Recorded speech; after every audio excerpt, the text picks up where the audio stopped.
2015, année du transport maritime en Côte d'Ivoire. Très prochainement, il sera proposé en Conseil des ministres un projet de loi portant un nouveau code maritime. Nouveau code maritime qui devrait permettre, entre autres, aux navires de battre à pavillon ivoirien, question pour l'État d'engranger plus de ressources financières. Dans le domaine portuaire, d'importants projets structurants de modernisation sont inscrits à l'agenda 2015, notamment le projet couplé d'élargissement de la passe d'entrée du canal de Vridi et la construction du deuxième terminal à conteneurs du port autonome d'Abidjan. Le port autonome de San Pedro n'est pas un reste de cette vague de mutation.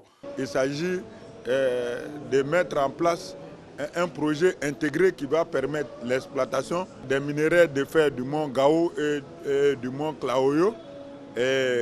Donc il y a un chemin de fer que nous devons construire entre San Pedro et Man. Et au niveau du port, il faut faire un wharf minéralier qui va faire de San Pedro un port minéralier. En plus de ça, il y a une découverte du pétrole au large entre Sassandra et San Pedro. Il s'agit de mettre en place les installations pétrolières qui vont permettre l'exploitation de cette ressource dans d'excellentes conditions. Pour autant, les autres secteurs ne sont pas oubliés. Au niveau ferroviaire, 2015 va connaître le démarrage effectif des travaux du train urbain d'Abidjan reliant les communes d'Aniama à Port-Boué. Quand les voies ferrées reliant San Pedro et Man et celles reliant notre pays au Niger seront réhabilitées et étendues. Pour ce qui est du domaine aérien, en 2015, il sera lancé le projet de création d'une ville moderne et futuriste dans les environs de l'aéroport international Félix Houphouët-Boigny d'Abidjan. Coût de réalisation de cette cité qui sera établie sur 3700 hectares, plus de 1000 milliards de francs CFA, ajoutés aux 30 000 emplois qui seront créés. La certification du même aéroport pointe aussi à l'horizon.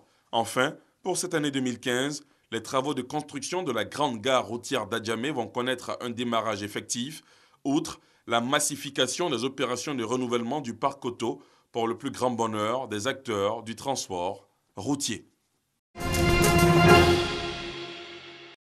Fini le nomadisme des candidats qui se donnaient les moyens de composer dans plusieurs pays de l'espace Union économique et monétaire ouest-africaine dans une même année pour décrocher leur bac.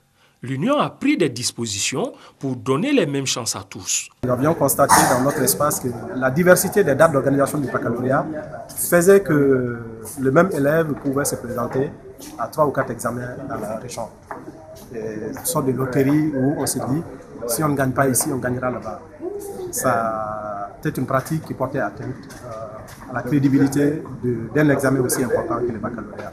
Les ministres de l'Éducation, les ministres de l'Enseignement supérieur, de la Commission de l'Union avaient convenu d'organiser le baccalauréat désormais entre le 18 juin et le 21 juin de chaque année. Et cette période unique, nous nous en félicitons, est très largement respectée par les États.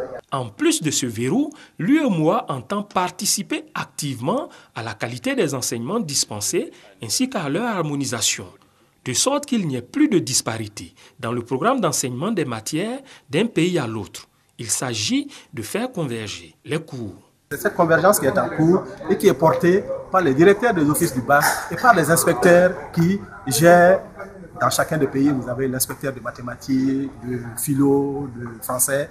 Et eux, ils travaillent à regarder dans quelle mesure, si vous êtes en série A au Sénégal, quels sont les éléments du programme, en quoi c'est différent de ce qui est enseigné en Côte d'Ivoire. Il faut travailler à faire converger d'abord les programmes. Le baccalauréat est une étape charnière dans la formation des jeunes. Si nous travaillons à l'harmonisation de nos systèmes d'enseignement, il faut travailler à ce qu'on puisse harmoniser le baccalauréat. C'est ce qui permet d'avoir une base commune pour les enfants lorsqu'ils arrivent à l'université. La commission de l'UEMOA a déjà lancé un projet pilote dont les résultats serviront de base de directive à appliquer dans les 8 pays de l'Union.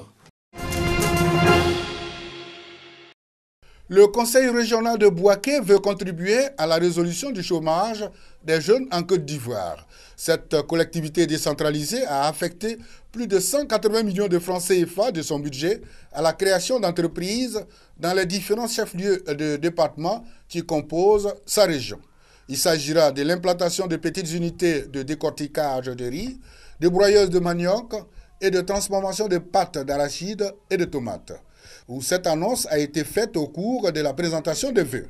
2015, la priorité des priorités, c'est l'emploi jeune. Quand les jeunes trouvent de l'emploi, ça règle beaucoup de problèmes. D'abord, ça règle le problème du dépeuplement. Ça règle le problème de l'oisiveté qui amène le banditisme. Il faut les occuper. C'est pour ça que dans notre budget 2015, nous avons fait une dotation de 183 millions de francs CFA qu'on va donner à l'INIE pour que l'INIE vienne créer ici dans le Béquet 10 micro-entreprises qui vont employer au minimum 300 jeunes. Voilà la priorité.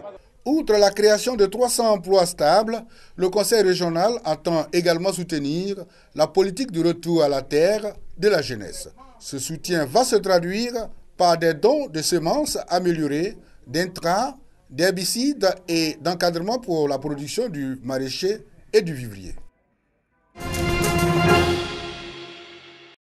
16 véhicules de type 4x4 Flamand neuf, c'est le don du gouvernement à la grande famille judiciaire ivoirienne pour la mobilité des magistrats, chefs de juridiction et des procureurs de première instance d'Abidjan. Selon le ministre de la Justice, des droits de l'homme et des libertés publiques, les bénéficiaires doivent faire bon usage. Il les a invités à ne pas s'éloigner de la loi.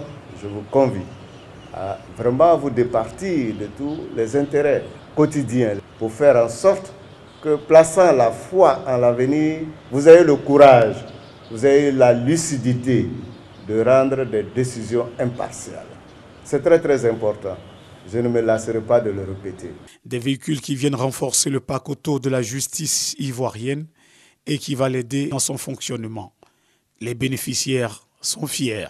Nous sommes dans une zone où le contentieux est à 80%, un contentieux relatif au foncier rural. Et donc souvent, nous devons nous déplacer, faire des transports sur les lieux ou des descentes sur les lieux pour faire des constats.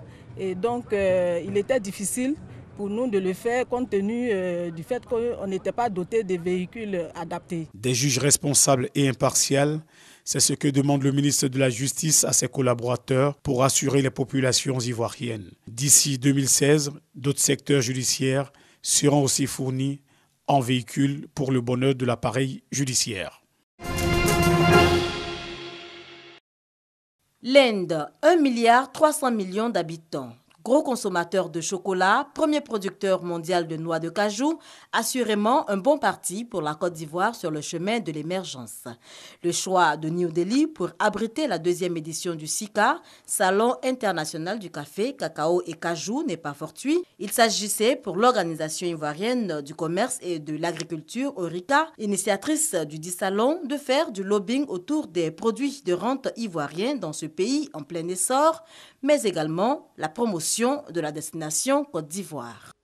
Cet événement important qui vise à promouvoir en général les produits de rente, particulièrement le café, le cacao, le cajou d'origine ivoirienne sur le territoire indien, et à nouer des relations directes d'affaires entre les opérateurs économiques indiens et ivoiriens en vue de l'amélioration du rendement commercial de la Côte d'Ivoire par l'accroissement de la transformation et la consommation, est la première et l'unique plateforme pour la promotion du commerce, de l'investissement et de l'exportation entre la Côte d'Ivoire et l'Inde. Comme vous le savez, la Côte d'Ivoire a vécu une crise sociopolitique. Depuis l'avènement du président Alassane Ouattara, en avril 2011,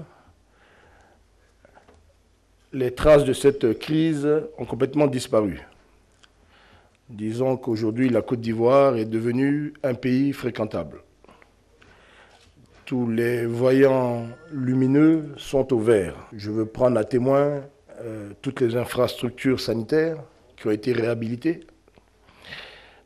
Les structures scolaires, nous avons des universités américaines, anglaises et de grandes universités ivoiriennes qui sont fonctionnelles. Nous venons d'inaugurer le 3e pont.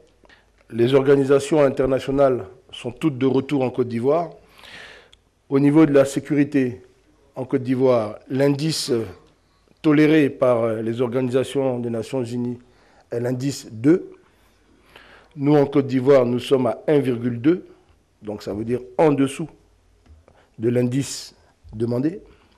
Désormais fréquentable, partenaire de taille, la Côte d'Ivoire, premier producteur mondial de cacao, intéresse à plus d'un titre le pays hôte, à en croire Eska Malotra, représentant le ministre de l'Agriculture de la République de l'Inde. La deuxième édition du SICA a réuni à New Delhi plus de 1000 participants et une vingtaine d'exposants. Le signe le plus visible de la mauvaise santé économique du Venezuela, ce sont ces files d'attente interminables à l'entrée des supermarchés.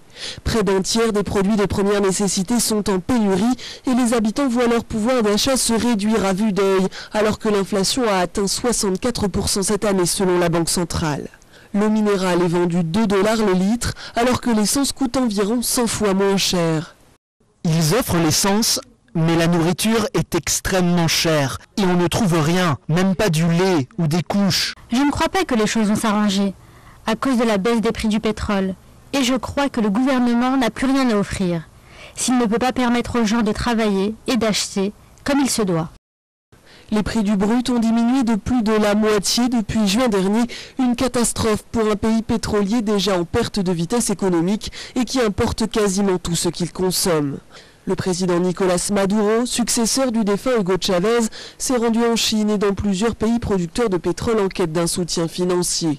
Mais les Vénézuéliens, eux, sont désabusés. La popularité du président n'a jamais été aussi basse. Les Vénézuéliens et les étrangers qui vivent ici sont dans le doute complet, parce qu'ils n'ont pas cessé depuis l'année dernière de passer de nouvelles mesures. Selon certaines agences de notation, le Venezuela serait désormais proche du défaut de paiement. Les économistes critiquent très durement les dernières mesures du gouvernement, comme la création d'un fonds de réserve jugé inefficace. Le gouvernement joue avec une politique d'inaction qui fait que la dégradation du pays s'aggrave. Les spécialistes prévoient que Caracas devra bientôt dévaluer le bolivar pour compenser l'effondrement du pétrole, une mesure qui devrait encore faire grimper les prix et chuter le pouvoir d'achat des Vénézuéliens.